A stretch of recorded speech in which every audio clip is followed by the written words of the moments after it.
Hi there, this is Annie Oken, and today I'm going to talk to you about line weight and rounding. Essentially, line weight is when you take a line that's just thin and made with one single width and you add a sort of thickness to it. Now, this thickness can be added to a number of different places, but one of the most important places that you want to add thickness is to the extremities. It would seem that you would want to add it to the middle, but no, you don't. You want to add it to the ends of the lines. So here, for example. And all that I'm doing is just taking and creating a sort of a very thin triangle. And you can caress the line like that and just make it more uniform and so that it just doesn't stop like that. You want to make it so that it just kind of continues on the line and integrates with the rest of the line. Now, rounding is a completely different story. Rounding happens mostly in corners. Now, some of these corners may be the end of a line, like for example in this E, it's the end of a line, so that forms a little corner, but not always, like the L over there. And here, for example, on the R, I could round it as well. Rounding is a little more symmetrical than line weight. Line weight is a sort of a long triangle, while rounding, let me see if there's another place that I can put some rounding here. Rounding is a little more even, it's just covering both sides similarly. So now let's see how that works with a typical tangle pattern. So what I'm going to do here, I'm just going to use Holibah as my example because I think that it creates a lot of different opportunities for rounding and for line weight. So if you're creating a typical Holibah drawing behind tangle in a section, you're just going to work with regular lines of a single width. And if you're using a fountain pen, you can create the line variation because the nib of the fountain pen allows for that. Even with this kind of pen, I can create some variations. I can start pressing hard and then go make it really thin towards the center and then start pressing hard when I get towards the end. That's one way to work. Like I'm pressing hard and going in lighter. Now, I don't find this method very comfortable. And on top of that, it doesn't produce really the exact desired effect that I want. So I prefer to do line weight and rounding on my own afterwards. So let's look at an example of line weight. So I could just create that little triangle like I showed you before, just caress the line again and see how it sort of just integrates really well with the rest of the line. And what happens here is that it creates a sort of a little tiny shadow. So it can be a tiny bit more subtle on this one because it's already the continuation of that one. So see how it almost gives you the impression that it's creating a little shadow there, and that really helps with shading. So I'm going to be more subtle in the center and then more dramatic towards the edges. And here I'm going to fix this one because I just really don't like that effect. Okay, so on both sides. And you want to, when you create the line weight, you don't want to, you want to avoid having, let me see if I can make this. Oh gosh, now that I want it, I want to show you a mistake. Let's see if I can find another situation where I can get that. See, you don't want it to go parallel. You want it to sort of integrate with the line that you're working on. Now rounding is slightly different. Rounding, I can just create a tiny bit of a triangle there and just, it makes a much more dramatic effect. Now, most typical rounding is just symmetrical like that, but I prefer to create something that is slightly different, slightly longer on one side than the other. So I'll show you in another example. Like for example, instead of doing a triangle that's completely symmetrical, I'll just pull it a little longer on one side. So then it just looks more like line weight. And if you noticed, I am trying to limit my line weight to the side, to one side of the Hollabaugh stems, just because it does help with the shading, and it does, I'm making it more dramatic on one side so that it feels almost as if this were shaded. I'm going to do it on the other side, but I'm going to be a lot more delicate with it. See the comparison between one side and the other is, this side is more dramatic than the other.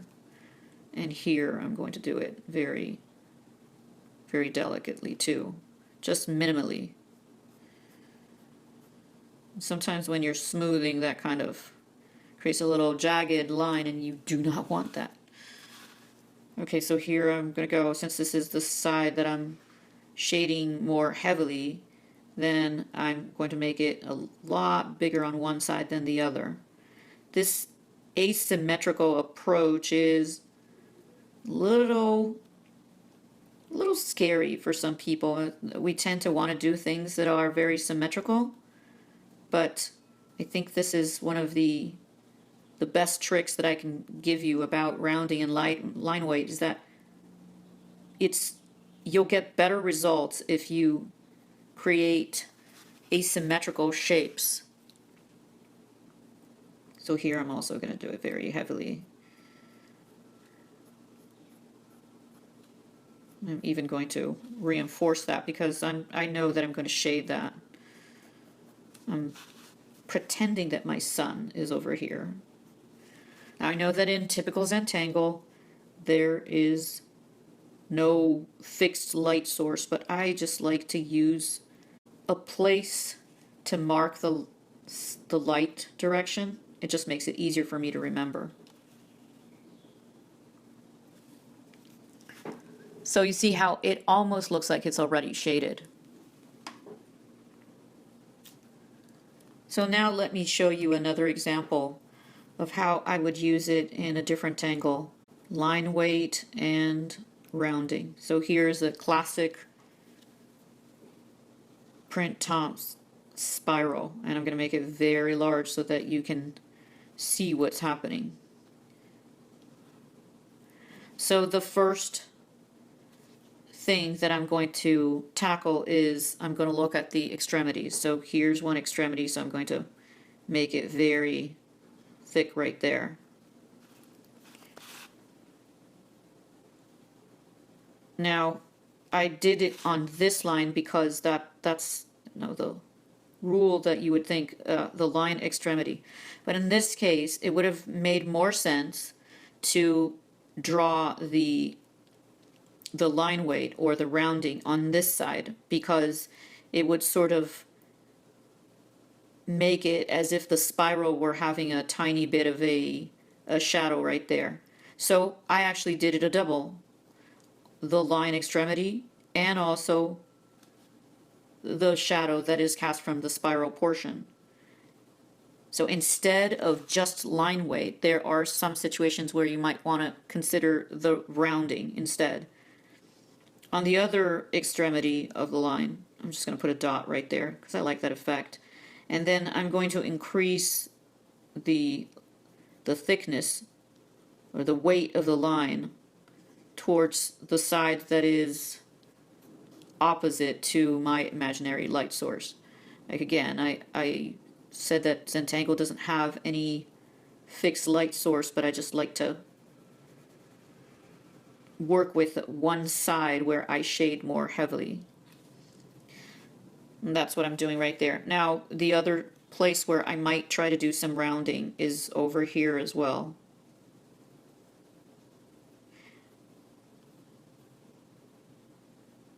Because I would imagine that that's causing some shading right there.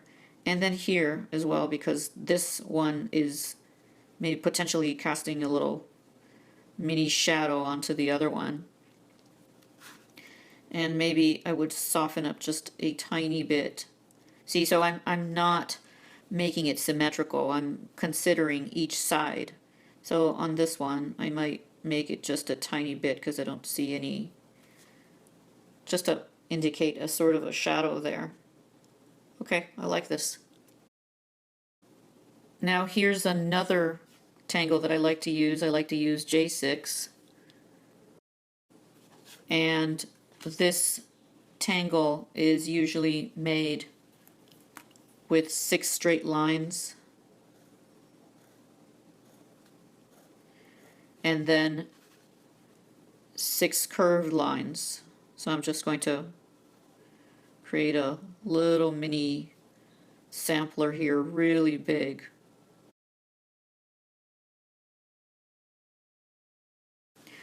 Now, what I like to do with this particular tangle is, because there's so many lines, if you start to create line weight and rounding on each one of these many lines, you're going to go crazy because it's just too much. So I want to look at this tangle and see where, think about the corners. Okay, I'm looking for the places where dirt and dust would gather. And so I'm looking at that and I'm thinking, okay, this looks like a weave. And first of all, these little areas here are for sure gonna gather some dust. Then I'm thinking over here, because this ribbon seems to go on top of this other ribbon, I'm going to add a tiny bit of line weight right there. Okay, but not so much on this side because this one is going underneath this one. And here I'm adding a bit more because it just seems like this ribbon is casting a bit of a shadow over that one. And I'm going to do that with this one as well. And same thing with here. So everywhere where I see that the lines are butting into another ribbon and it seems like it goes underneath, instead of working each one of the different individual lines, I'm just going to treat it as a whole and do like that. Because it would be just, you just go crazy if you treat each one individually. So there are certain areas that form corners, like for example here. All right, there's another corner over here. Another corner over there. This is a corner here, so I'm going to add a tiny bit there. And this is a pretty good corner. Now because this one goes underneath this, then I'm going to add a bit more there. And this one goes underneath there, so I'm thinking of it on the other side.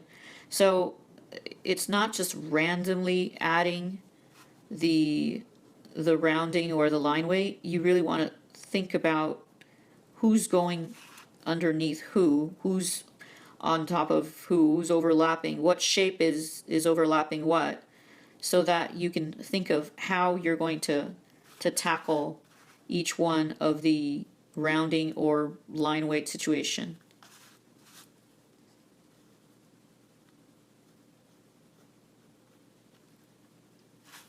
I think over here as well. Right, is this enough? Let's see. Because this guy is going underneath that one.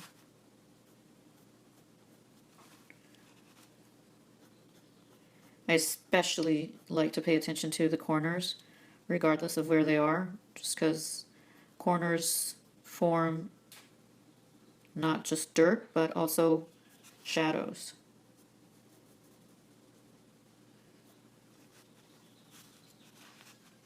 I think that's this. This is J6.